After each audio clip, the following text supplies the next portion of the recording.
Hello again, everyone. This is Bithro7 with Mark's Penultimate. Wake up, Bithro! With Mark's Penultimate Dungeon, and we will now go to level 2. The other monsters. At least I didn't expand it into 7 more levels. Okay, I'm guessing it's talking about the usage of the other monsters. So for what I'm guessing, this level is just going to combine everything that we've seen so far. Everything else that was introduced, no, not everything we've seen so far. Everything that was introduced in Architect's Edition, which means Wraithwings, Serpents, Mimics. No, Mimics aren't monsters. Well, they are sometimes. Depends on the room. Tar Mothers, Goblins, you know the drill. Oh, Evil Eyes too. Yep, Goblins indeed. Okay. So this is a simple room. This would have been a lot trickier if these pits weren't there to protect us. Anyway, so now we just kind of kill goblins. It's easy because they don't really attack you. They stay in their own alcove until you come for them. Now Evil Eyes. Ooh. Pretty simple. Just kill them. And yeah, stab them. Alright. Actually, I have to say, this is very reminiscent of, in a way, the style that was used in the earlier DROD holes, like King Dugan's Dungeon and Journey to Rue the Hole. I like that. It looks nice. Okay, so here, there's a few goblins. Just kill them. Don't think we really need to use them for anything. So, yeah, just blatant goblin killing. Isn't that just fun? Okay, so now we need to take on the goblins one at a time, or you could just take them on at the same time, doesn't really matter.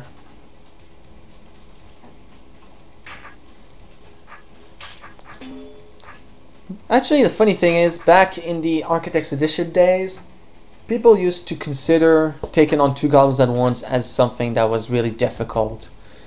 When in fact, it really isn't. Just gotta know what you're doing, really.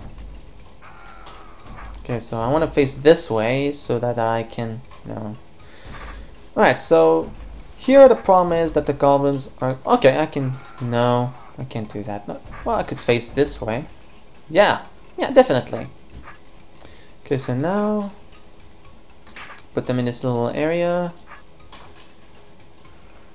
Okay, just gonna shove them in the hallway. Kill one. Yep. Alright.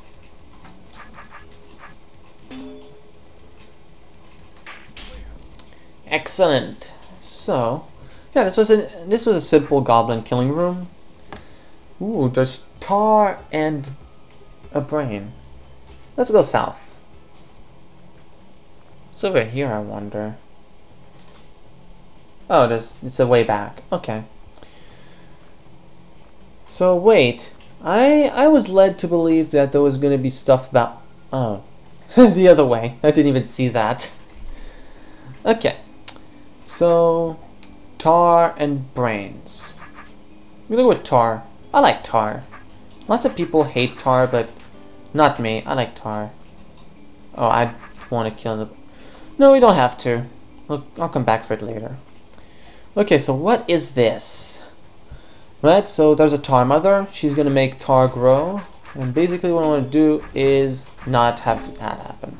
So wait for the tar to grow, and then hit the orb, and then run for cover.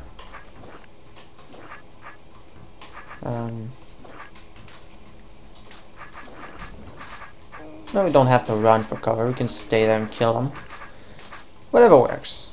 So we have to be careful. We don't want tar to grow too far into this corridor, because if it grows beyond this area and then goes into here, the tar is going to become uncuttable, and that will be bad for us. So not much efficiency would be required here, but at least some amount of it would be. So yeah, alright. That was very simple. I don't know why, I find this to be even easier than the previous level. Well, I'm guessing it's quote-unquote introducing these new elements, so... Well, they have to be simple if it's an introduction. Which is fair enough. Also, I forgot to mention brains when I was listing off the elements. I also forgot to mention eyes. How sad. Okay. Alright, so brains, well, they're easy. They just make monsters go right to your position. And in the case of queens, it makes them stay as far away as possible from you. Meaning they will usually not make a move that would lead them towards you. Basically the opposite of a brain roach. They also have some tricky behavior patterns that don't really make sense when they're in open areas, but in these tiny maze hallways, they're very simple. They just stay away wherever possible. A scroll. Strange, isn't it? What is? I don't... Oh, okay, yeah. This shows that the brains do not follow arrows.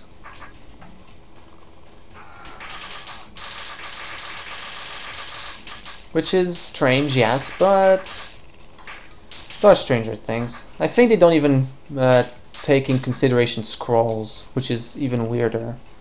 Actually, I don't know. I seem to have read somewhere they don't take scrolls into account when path mapping. But yeah.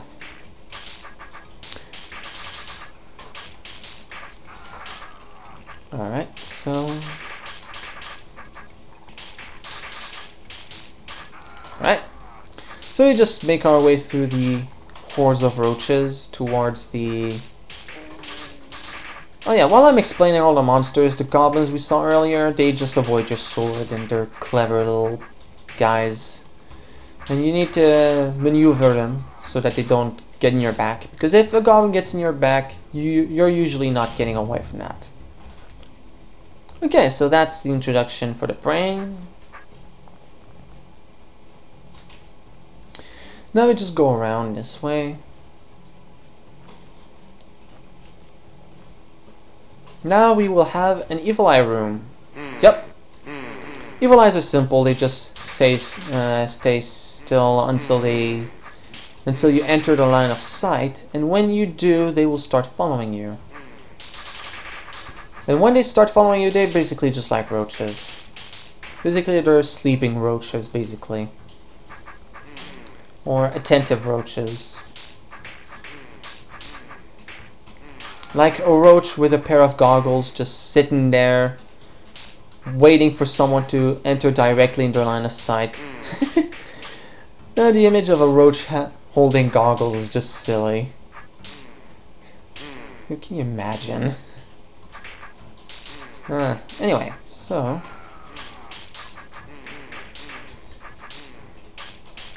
Alright, so that's this room clear. Let's go on. Okay, so now we have two new elements, snakes and wraithwings. Snakes are simple, they die when they're put in a dead end. Wraithwings are cowards when they're alone, but when they feel like they have an advantage or they can surround you, wraithwings will start going towards you. That's basically how they work. Wraithwings behave in a very strange pattern, and I won't really go too much in depth into it, but I will say that wraithwings basically are more likely to attack you if they have the feeling that, well, they can attack you from multiple sides. So for example, if there were two wraithwings on this side, they would stay away because they don't feel like they have much of an advantage. However, if there was a wraithwing here and here, they would go directly for me, even if there are only two of them. So it's not so much about how many wraithwings there are, more so about about their positioning, mostly. And whether they feel like they can attack you. And if they do, well, they'll just start attacking you. Okay. So I only have one left. That one's going to be a bit tricky to deal with because I do not really have any place to pin it on. I'm just going to try to mix them into a cohesive line.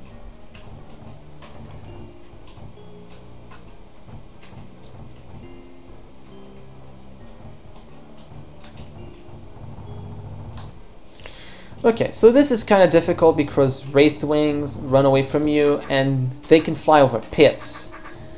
Which means if they are in a very pit-filled area, they are in the advantage because they can run away from you and you cannot get to them.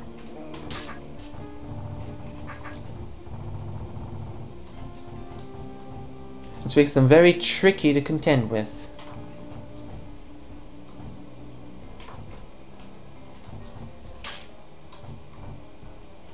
Not to mention that their behavior pattern can be rather unpredictable. Is there anywhere I can pin these guys on? No? Try dropping the side trapdoors. Okay, so this path must have some sort of purpose. Oh, I could kill them on this corner of the room. Yeah, definitely. Let's try that.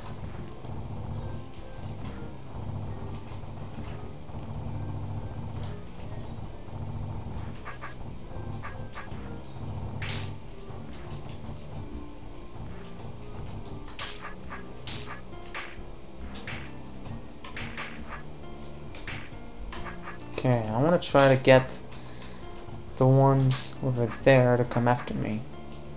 Yep.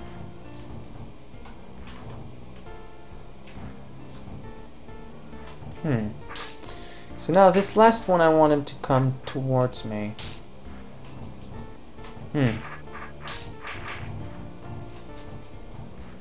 would pay to be careful when you're trying to contend with those Wraith Wings.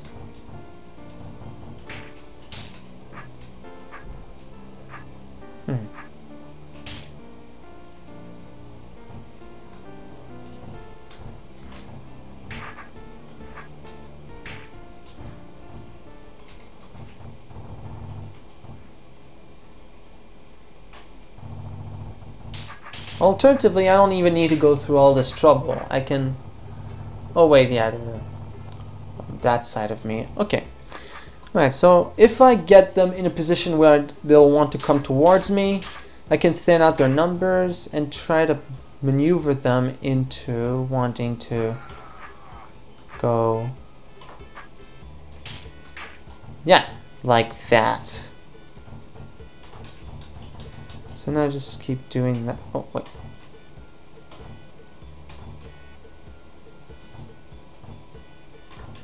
That orb is a problem, because it's right in the way of what I want to do. Okay, well, since now there's only one Wraith Wing, it's going to be a lot easier for me to kill it over there. Because I can just do this.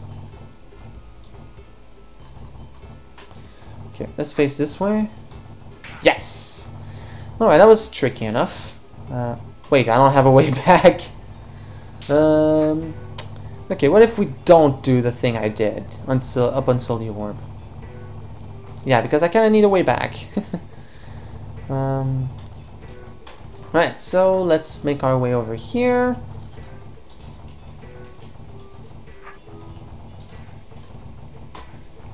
Preferably without all those diagonals. Right, kill it, and we can get... Ah, you for real? Seriously, dude, where are the checkpoints? I mean, I don't mind the fact that there aren't any, because I have unlimited undo, but for those who don't, and for those who didn't back in the day, that's just mean.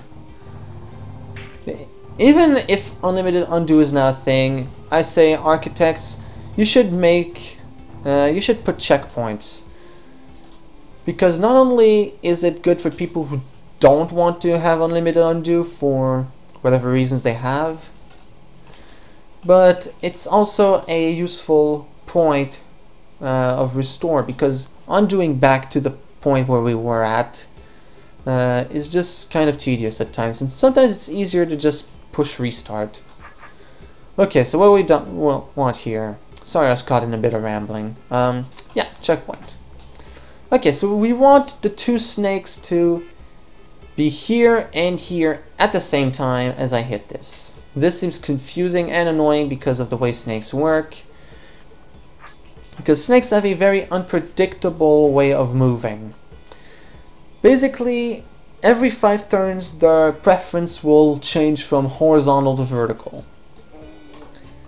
The other details, well, you kind of figure things out by just goofing around a bit. Basically, actually no, we don't need to time the snakes together. We just want to have one die on the coils of the other. Seems simple enough.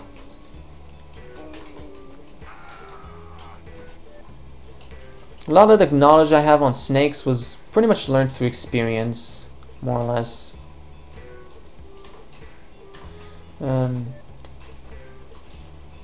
Yes, okay, so now we just wait for him to go onto this square. No. No. Yes. No. You want him to be facing the correct direction when he does that.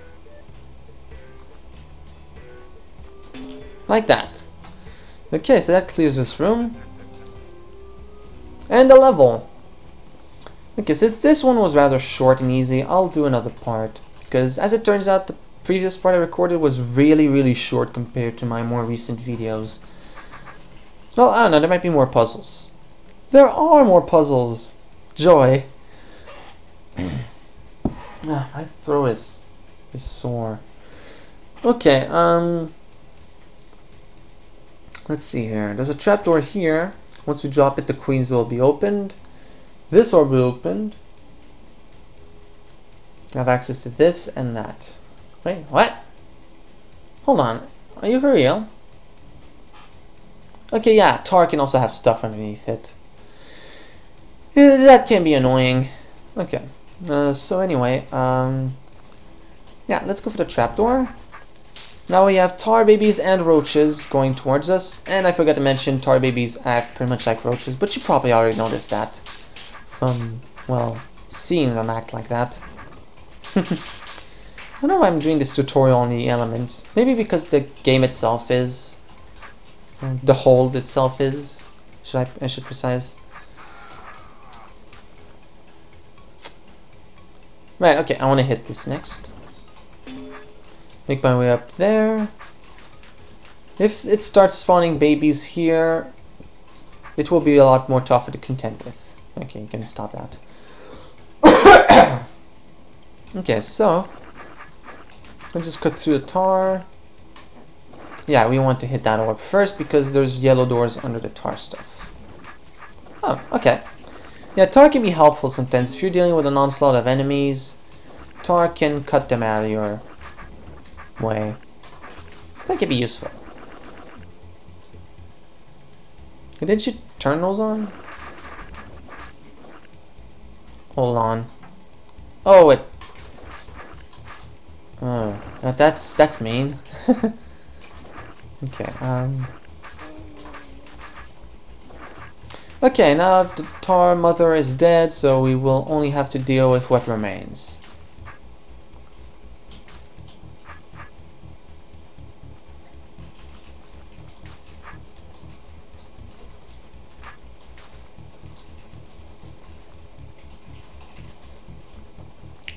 So yeah, you would want the tar mother to be dead by the time you get to this orb over here, because otherwise you'll have tar babies coming from this side and this side, because there will be some on their way through the maze to you. Yeah, that's undesirable. So yeah, you want to kill tar mother first. So now that that's done, kill stuff, and we are out of here. Few more rooms. Okay, so once again there's a brain. Oh, turn enough. Okay, so brain goblins are similar to how they are normally, except they know where you are. Okay, so brain wraithwings, they're more confusing than actual wraithwings. They move around a bit more. Okay, alright. Evil eyes. Nothing too difficult. It's basically the exact same thing as it would have been without a brain. More or less. Nothing's really difficult here. Just kill them. Okay. Snakes, when brained, are really annoying. So, yeah, you want to try to kill them first. I'd like to have one die. Please? Okay. So So now the thing with snakes is they are very smart when they're brained. Not the smartest though. You can fool them and you can skip by them diagonally. So how do you fool them? Very simple. Brains will assume that will never really go for will never assume a monster is an obstacle. So the snake will try to go through the tar baby because the brain says, hey, he's over there, and he's gonna die. Another way to kill snakes, brain snakes, is to, well, hide in a diagonal area, because the brain will still try to path map through the diagonal area, killing the snake. Well, it has to be a dead end again, of course. Okay, so we've made it over here. My throat is really freaking sore. Ah. I need better water than this. Okay, I'll take a break to drink some water, I guess. And next time we'll go to level 3. So, I'll see you then. Have a nice one.